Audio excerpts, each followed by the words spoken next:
Bom, vamos dar continuidade aqui então, pessoal. Fazer um resuminho rápido, tá? Então, termodinâmica é o estudo da influência que a energia exerce na transformação química e na determinação do comportamento da substância, tá? Então, a gente está vendo isso até agora.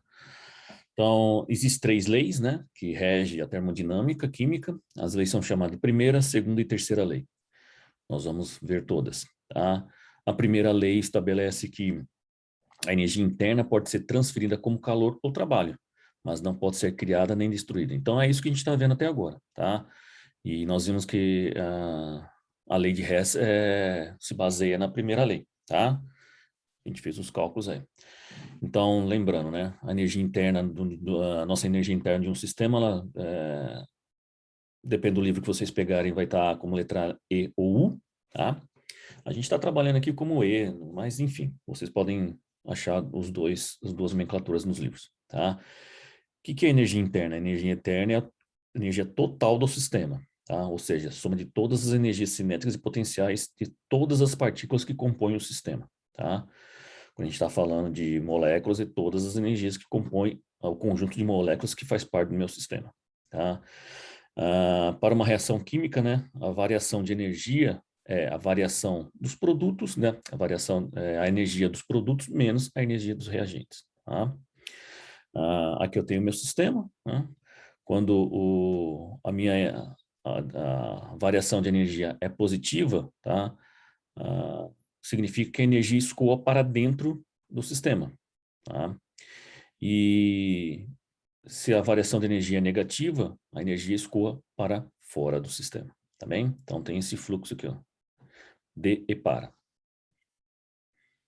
Então a primeira lei da termodinâmica, tá, a gente viu já, né? A energia pode ser trocada em forma de calor, basicamente é isso, tá? Então, absorção e liberação de energia, tá? Então o sistema pode ser endotérmico, quando o calor é positivo, né? E exotérmico quando o que é negativo. A gente já viu isso.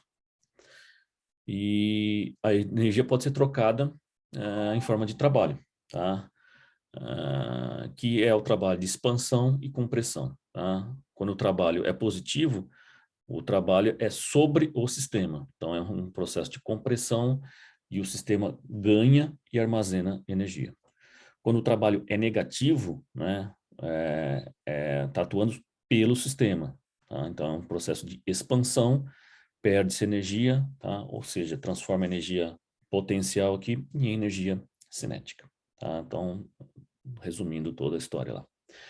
Então, pela primeira lei da termodinâmica, né, a nossa variação de energia é a variação de calor mais o trabalho. Tem uma seta aqui, mas desconsidera. Quando o meu calor é positivo, o calor é absorvido pelo sistema. Quando o calor é negativo, o calor é liberado pelo sistema. Um trabalho positivo significa que o trabalho é feito sobre o sistema. E um trabalho com sinal negativo, o trabalho é feito pelo sistema. Tá?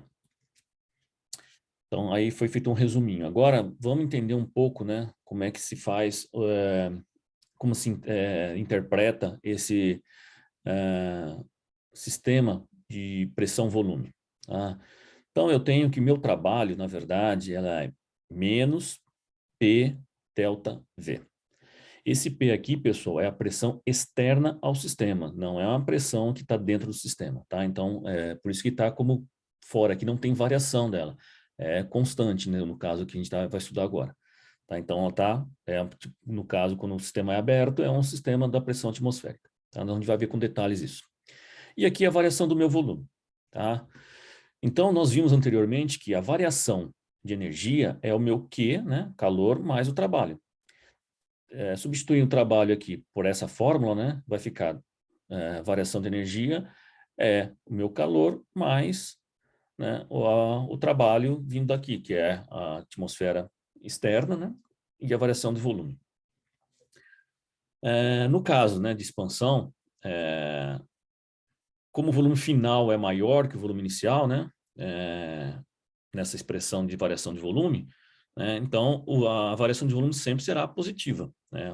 O volume final sendo maior que o inicial, essa relação ΔV aqui vai ser sempre positiva. Então, sendo positiva aqui, essa expressão se mantém, né? Fica negativo. Então, a variação de energia seria o meu calor, né? Menos pressão externa e a variação de volume, tá bem? Só que, para um sistema de volume constante, né? Se eu não tiver variação de volume, ou seja, o meu ΔV for igual, a minha variação de energia é igual ao meu calor. Isso também a gente viu, né? Ou seja, para um sistema onde não tenho variação de volume, né? Eu tenho que a minha variação de energia é igual ao meu calor, tá bem? No outro sistema onde eu tenho a pressão, né? Constante, pego o mesmo sistema aqui, pressão externa, variação de volume, tá? Faço a correlação aqui e vamos entender por um outro ponto de vista. Para reações à pressão constante, nós teríamos que calcular a variação de volume, né? Para chegar no valor do W, né? Do trabalho. Só que quando a gente trabalha com pressão constante, normalmente a gente trabalha com frascos abertos, né? Com frascos abertos aqui. E as reações no estado sólido ou no estado líquido, que é a maioria das coisas que a gente faz, né? A reação em estado de soluções, líquido, para a gente ver a variação de volume de um frasco no decorrer da reação química é muito difícil. E a variação de volume é muito pequena para ser mensurável. Tá? Então, o que se faz aqui? Se faz uma correção da variação desse volume, que definiu-se como entalpia. Então, na verdade, o que a gente tem? Para medir a energia interna de um sistema a pressão constante, né? Ou seja, eu quero ver a variação de volume, como não dá para medir a variação do volume, eu tenho que medir a energia interna. O que a gente faz uma correlação que agora nós chamamos de entalpia. Ou seja, a entalpia é a minha energia mais a pressão vezes volume. Ou seja, a variação de entalpia é igual à minha variação de volume, pressão externa, né? Não é variável, já está constante, e a variação de volume. Tá? Então, essa correlação é chamada de entalpia, que na verdade é uma energia interna corrigida. Tá bem? Bom, vamos dar uma olhada agora nesse sisteminha aqui. Ó, tá? Eu tenho que medir a variação do volume. Tá? Vamos lá. Para eu medir essa variação de volume, nós vimos que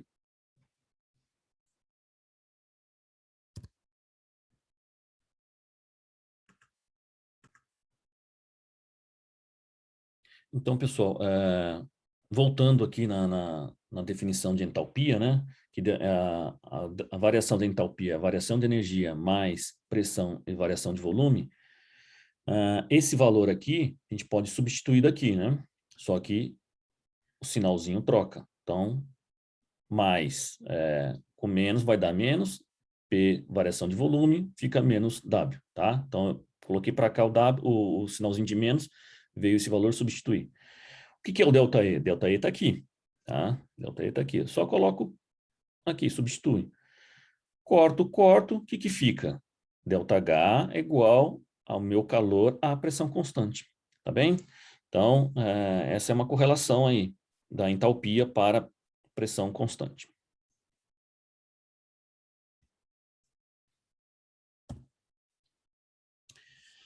Bom, o que a gente pode fazer aqui? Posso isolar, né, esse valor aqui, ó, da entalpia. Jogo para lá. Ou seja, a diferença entre ΔH e ΔE, diferença ΔH e ΔE é a minha pressão externa e variação de volume. Né? Então, se a variação de volume de uma reação for muito pequena, né, se isso aqui for muito pequeno, eu tenho que a minha variação de entalpia é igual à minha variação de energia interna. No caso de reações, né, que a gente faz aquelas reações de solução num becker, que é aberto, né? A variação de volume ali é muito pequena. Então, a gente nem consegue ver, ela pode ser desprezada. Então, a variação de energia lá, a energia interna, é igual à entalpia. Não precisa de correção, não precisa dessa correção aqui da variação de volume, tá bem? Então, é só para exemplificar aí. E isso traz para a gente alguns cálculos, simplifica muitas coisas, tá bom? Bom, como calcular a entalpia, né, a variação da entalpia, a partir da variação da energia ou calcular a variação da energia a partir da variação da entalpia? Tá? Reações que possuem variação de volume que são mensuráveis, ou seja, né, que a gente consegue ver a variação de volume da reação, normalmente são as reações que consomem ou geram gases, né? Então, se elas estamos falando de gases, eu posso usar a relação, né, dos gases ideais, tá? Então, eu isolando aqui o volume, que é o meu interesse, né, o que eu quero saber, a variação de volume, que eu consigo mensurar, né, isolo ele aqui, de um para um lado, jogo o P para o outro e faço o quê? A variação de volume é a variação dessa unidade, tá? Só que R é constante, é uma constante. Temperatura, nós estamos fazendo tudo isso daqui, as medidas, numa temperatura constante. E a pressão, né, é constante, porque nós estamos com o frasco aberto e a pressão é a pressão atmosférica. Então, tudo isso daqui é uma constante. A única coisa que vai variar aqui, talvez, é o N, né? Que vai variar a quantidade de substância que a gente coloca no meu reacional. Então, o que eu tenho? Eu tenho que a minha variação de volume é a variação do número de moléculas, né, ou a quantidade de matéria que eu tenho no meu sistema, é RTP. Tá? Se eu pegar essa relação aqui, multiplicar os dois lados por P, né, eu vou ter P delta V, P delta N do gás, que não lembra, a gente está falando de gás, tá? E RT sobre P. Corto agora esse P com esse P, o que vai ter? P delta V igual delta N RT. Né? Se eu pegar agora esse valor aqui novo e substituir na minha relação da entalpia, eu vou ter uma nova correlação. Tá? Observem vocês agora que aqui nessa nova correlação da entalpia, está relacionado diretamente com a minha energia também, né, como esse aqui também, só que aqui eu já não tenho a variação de volume, né, diretamente. Eu tenho minha variação de número de quantidade de matéria, tá? Então, é uma correlação direta. Se eu tiver um desses valores aqui, eu acho outro. Se eu tenho o ΔH, eu acho o ΔE. Então, é o que a gente está falando, tá? Eu posso calcular um a partir do outro, tá bem? Bom, uma coisa para a gente dar sequência aqui é entender o que é uma reação espontânea, tá? Então, uma espontaneidade. A gente tem algumas reações, por exemplo, a oxidação de uma chapa de ferro, né? O ferrugem. É um processo que é lento, né? É um processo lento. Mas tem uns processos químicos que são rápidos, né? Por exemplo, a combustão de um solvente que pega fogo. Ele é rápido. Então, eu tenho um processo químico lento e um processo químico rápido. Eu tenho um processo aqui exotérmico e um processo endotérmico. E todos eles estão ocorrendo naturalmente, né? É espontâneo, tá? Mas como que a gente consegue explicar que um processo exotérmico, né, mesmo sendo aqui uma diferença que não é químico, é uma transformação de fase, esse processo endotérmico é espontâneo e esse processo exotérmico também é espontâneo. Então, saber se ele é exotérmico ou endotérmico não significa que a gente está falando que uma reação é espontânea. Falar que uma reação é lenta ou rápida também não significa que ela não é espontânea ou é espontânea. Tá? Então, a gente tem que entender o que é espontaneidade de um sistema. Tá? Então, processos espontâneos tendem a progredir dos estados de menor probabilidade para os estados de maior probabilidade. O que são esses estados de maior e de menor probabilidade? Para entender isso, vamos entender aqui. Ó. Eu tenho aqui três energias, podemos dizer assim, e tenho três níveis energéticos aqui. O primeiro nível é 0, o segundo nível é 10 e o terceiro nível é 20. Tá? Eu medi o meu sistema, isso aqui é um sistema, o meu sistema real. Eu medi esse sistema e esse sistema me mostrou que eu tenho um total de 20 energias. Tá? Ou seja, quantas possibilidades é possível eu ter para esse sistema onde a somatória seria 20 energias? Vamos analisar esse primeiro caso aqui. Nesse primeiro caso aqui, eu tenho um pacotezinho aqui, um pacote aqui, 0, 0, energia 0. E um pacote aqui em 20. Beleza. Então, eu tenho um sistema com 20 energias. É hipotético aqui, tá? Não estou falando nem unidades de nenhuma energia, joule, nada disso, só para a gente entender. Então, nesse primeiro sistema aqui, eu tenho 0, 0 e 20. Então, eu medi, deu 20, beleza. Então, tá certo. O outro sistema, 0 aqui, 10 e 10. Então, 10 e 10 são 20, tá? Beleza, também 20 energias para esse sistema aqui. Então, eu tenho aqui duas possibilidades do meu sistema possuir 20 energias. Somente duas possibilidades. Observem vocês que qualquer outra combinação aqui não vai dar 20. Se eu pegar essa bola que está no 0 e colocar aqui, ou seja, eu vou ter 10, 20, 30, 40, certo? Seria 40. Então, não dá. Se eu colocar essa bola aqui, vai ser 0, 0, 10. 10 energias. Não está de acordo com o que eu medi inicialmente. Tá? Esse medido inicialmente aqui significa que eu peguei um equipamento, coloquei no meu sistema, deu 20 energias. Mas eu tenho 3 possibilidades de distribuição dessas energias. Quais são essas possibilidades? Só 2, tá bem? Então, é isso que o meu sistema está dizendo. Então, voltando aqui, processos espontâneos tendem a progredir dos estados de menor probabilidade para maior probabilidade. Então, aqui eu só tenho 2 possibilidades, tá? 2 probabilidades de distribuir as minhas 20 energias que eu medi com o meu equipamento, tá? Vamos imaginar uma outra agora, tá? Eu tenho 20 energias, de novo, tá?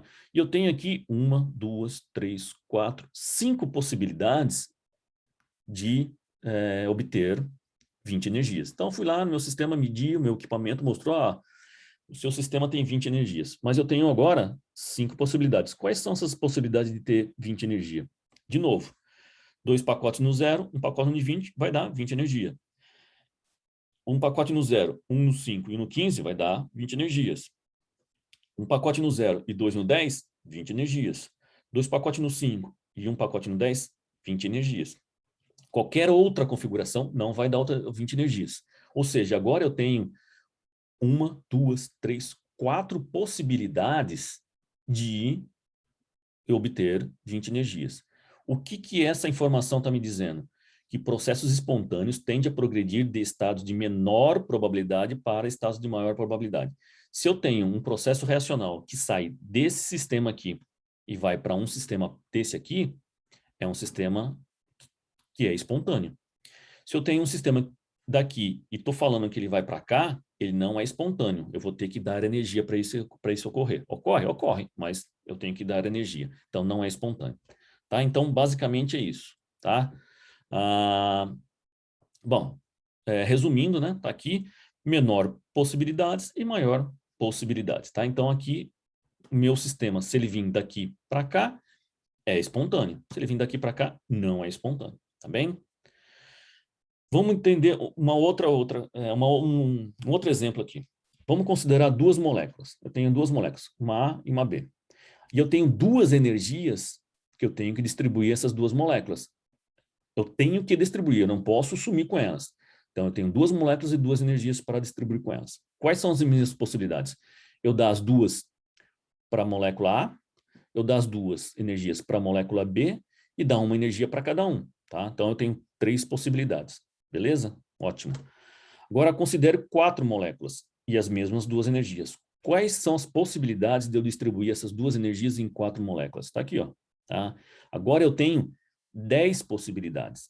Tá? Então, eu tenho uma probabilidade maior, ou seja, eu tenho mais chance de distribuir 2 energias em 4 moléculas do que 2 energias em 3 moléculas. Se o meu sistema vai de um sistema para cá, daqui para cá, né?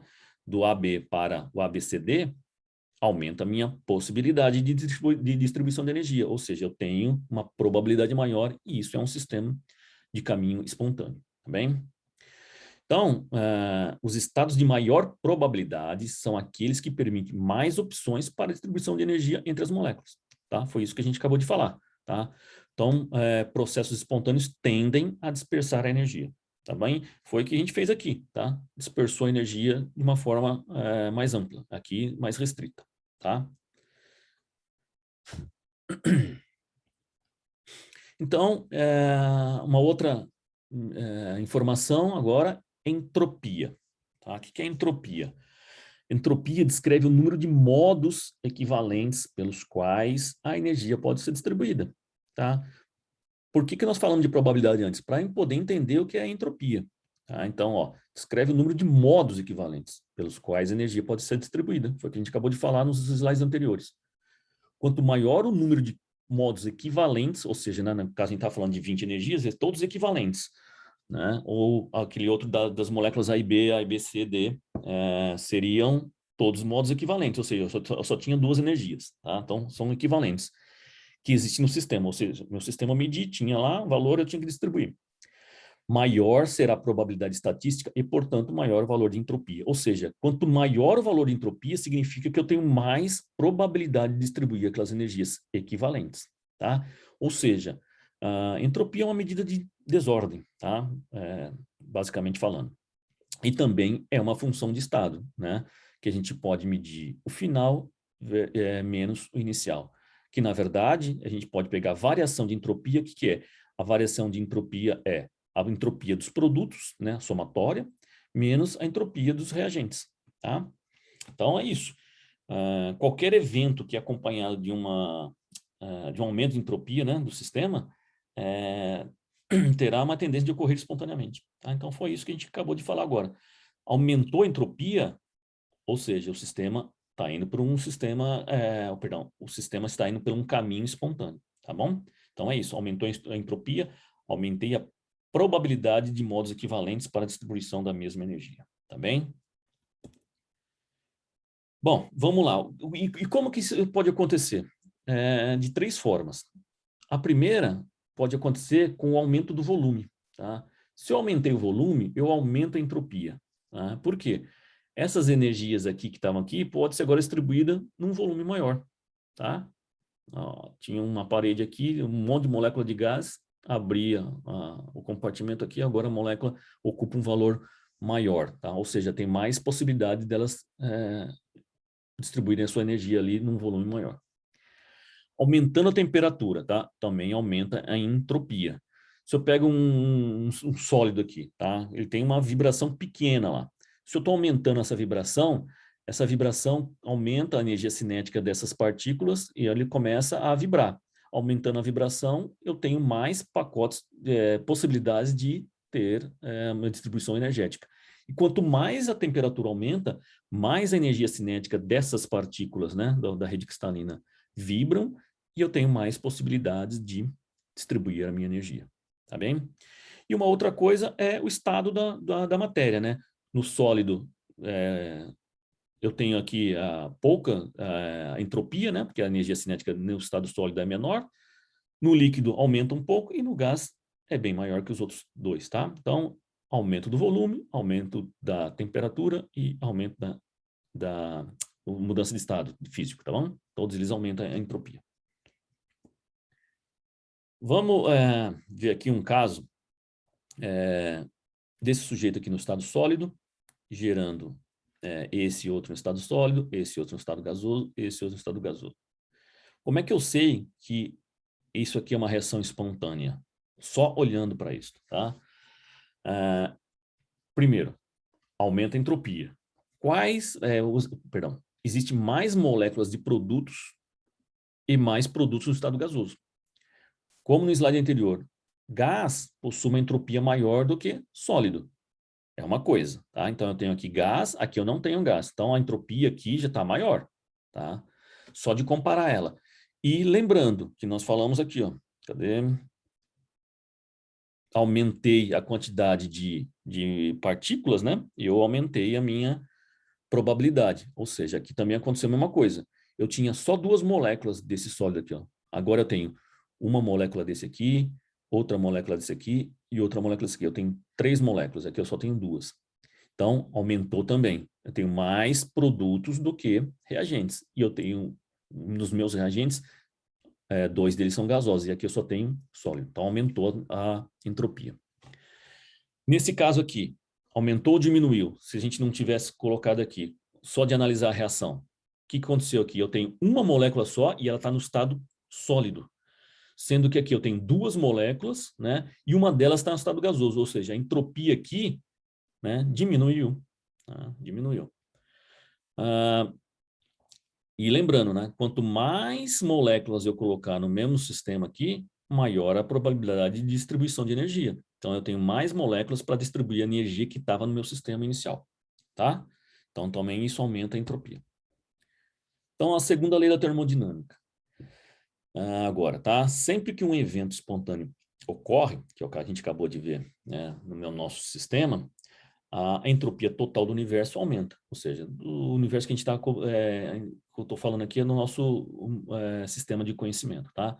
Então, o meu ΔS é positivo. Então, toda vez que o ΔS for positivo, o meu sistema meu evento é espontâneo, tá bem?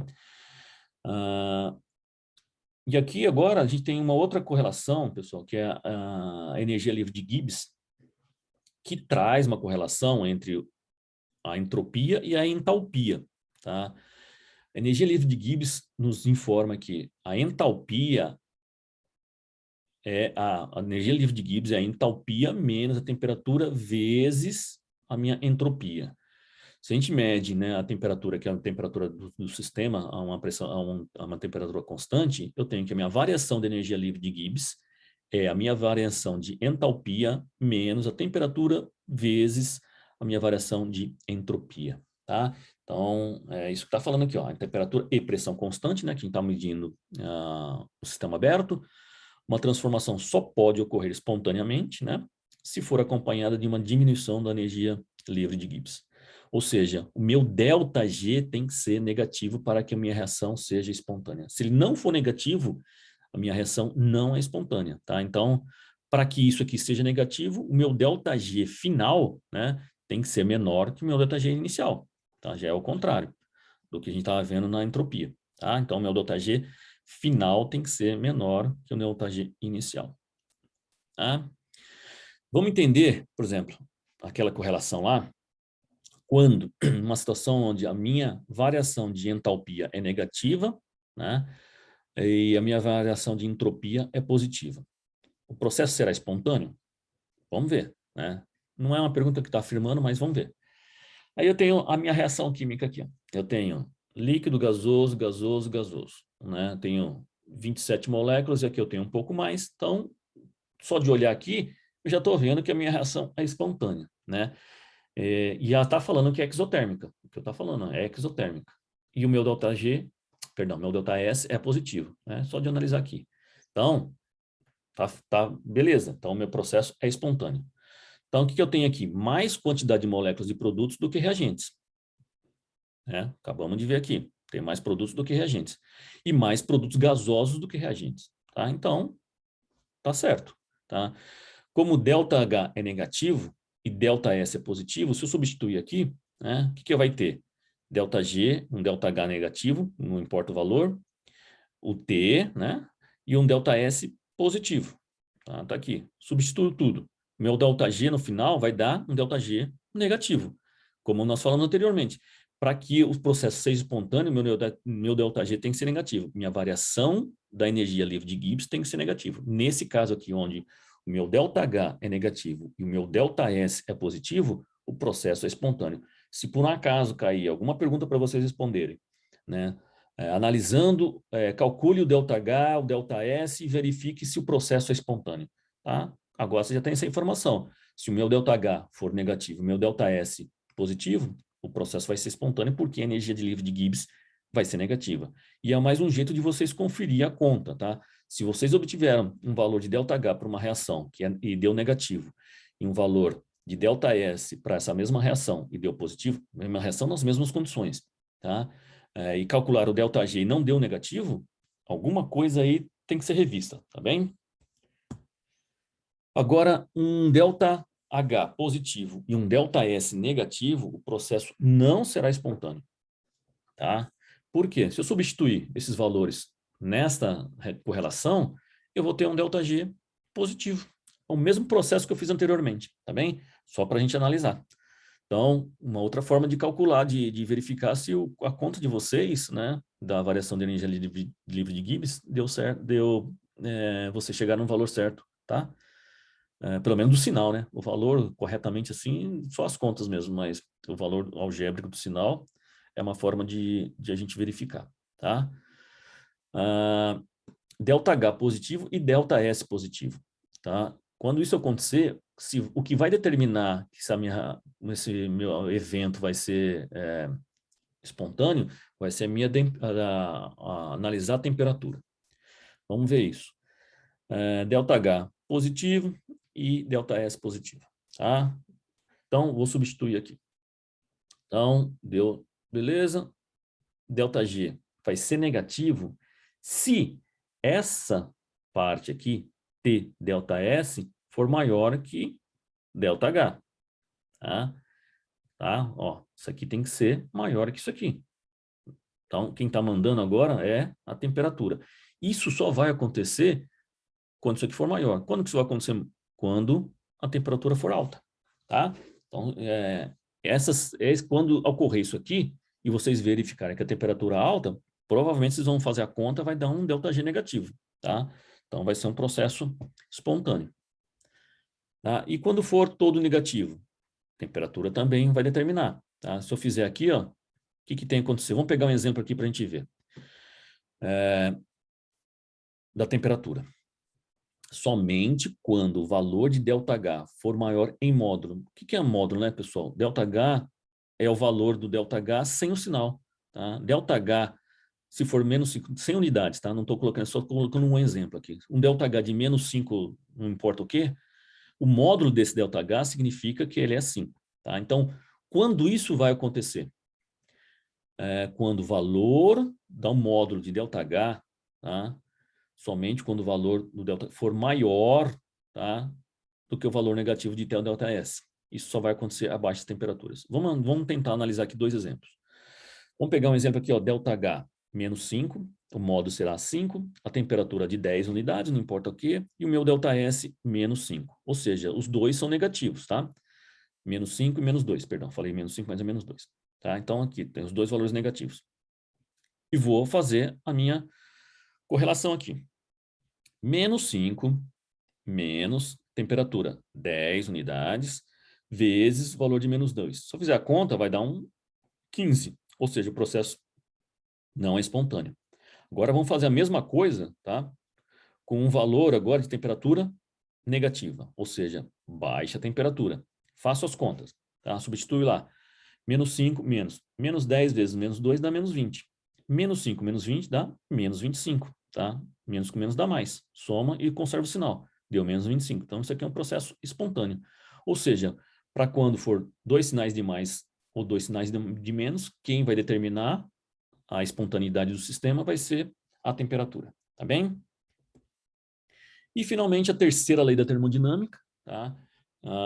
Nos diz que a zero absoluto, né, onde a minha temperatura é 0 Kelvin, a entropia de uma substância cristalina pura, perfeitamente, né, que ela é perfeitamente pura, ordenada é 0. Ou seja, para que serve isso, pessoal? Estou falando aqui, né?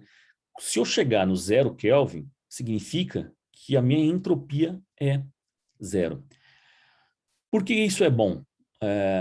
Essa lei é interessante, porque se eu pegar na temperatura ambiente, né, 25 graus Celsius, que é mais ou menos o que a gente mede, e medir a diferença de entropia daquele sistema que eu acabei de medir com o que é tabelado, né, a 0 graus, a minha entropia de 0, eu consigo fazer o quê?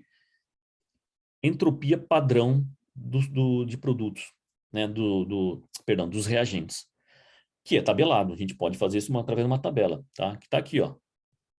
Entropia padrão de algumas substâncias típicas a 298. Como que foi feito isso? Calcula-se, né, a entropia do sistema que pode ser medido e sabendo que essa entropia é zero quando zero absoluto. Faço as contas, vai dar esses valores aqui, ó, tá? Então, isso é tabelado, tá? Então, a entropia e a unidade de entropia é Joule por mol por Kelvin, tá? Porque tem a variação de temperatura aqui, tá bem? Então, vamos fazer uma conta aqui. Exemplo 10. Qual é a variação de entropia padrão quando 1 mol de ureia reage com água? A ureia é esse sujeito aqui, tá? Um composto de cobalto. Então, qual que é a variação de entropia? Eu tenho a reação aqui, isso aí tem que ser dado, tá? A reação, a tabela foi dada, e a equação que a gente já sabe. A variação da entropia padrão, né, é igual à somatória da variação da entropia dos produtos, esses carinhas aqui, tá? Entropia padrão do CO2 gasoso mais entropia padrão do NH3, tá? Só que aqui eu tenho 2 mol e aqui eu tenho 1 mol. Venho lá, pego 1 mol, CO2, 213. Tá aqui, ó, 213, põe a unidade, mais somatória do NH3. Eu tenho 2 mols, tá? Faço a conta aqui, vai dar 598,6 joule por Kelvin, porque o mol corta com mol, né? Esse mol corta com mol, que fica o joule e o Kelvin. Aí vou por os meus reagentes, tá? Quem são eles? A minha ureia e a água, tá? Põe os valores dela lá. Quanto que eu tenho disso aqui? 1. Quanto que eu tenho disso aqui? 1. Então, eu só pego os valores lá. 173, né? 1 e 1 e 69,96 da água.